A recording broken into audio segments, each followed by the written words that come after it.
మామూలుగా ఈ road side దోశలు చేసి దానికి టమాటో చట్నీ వేస్తారు, భలే టేస్ట్ ఉంటుంది. అది ఎలా చేయాలంటే మిక్సీలో ఒక 4 ఉల్లిపాయలు, తర్వాత కొద్దిగా తెల్లగడ్డలు, ఎండుమిరపకాయలు, 4 టమాటోలు ఇవన్నీ కట్ చేసి కొద్దిగా సాల్ట్ వేసుకొని బాగా మిక్సీ పట్టండి.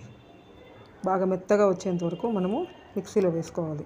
ఇది భలే టేస్ట్ ఉంటుంది. ఏం ఆ సీక్రెట్ అని చూస్తే వాళ్ళ సీక్రెట్ ఏమంటే చూడండి వాళ్ళు ఏం వేసినారో అదే నేను కూడా ట్రై చేసినాను. ఎక్స్ట్రాడినరీగా వచ్చింది చట్నీ. ఇదిగో ఇలా బాగా మెదుగుతుంది కదా.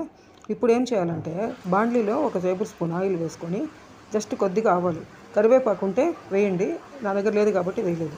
తర్వాత మనము ఇప్పుడు గ్రైండ్ చేసుకున్న కారం ఉంటుంది కదా, దాన్ని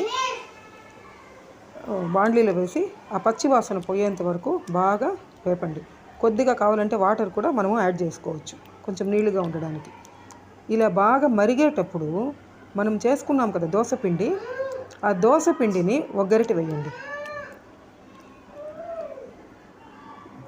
కలిపేసి దాన్ని కొంచెం మరగనిచ్చి దోశకి మనము ఈ చట్నీని కానీ నంచుకున్నామంటే సేమ్ మనం రోడ్ సైడ్ మనం తింటాం కదా tasty tomato chutney as it is అట్లే ఉంటుంది.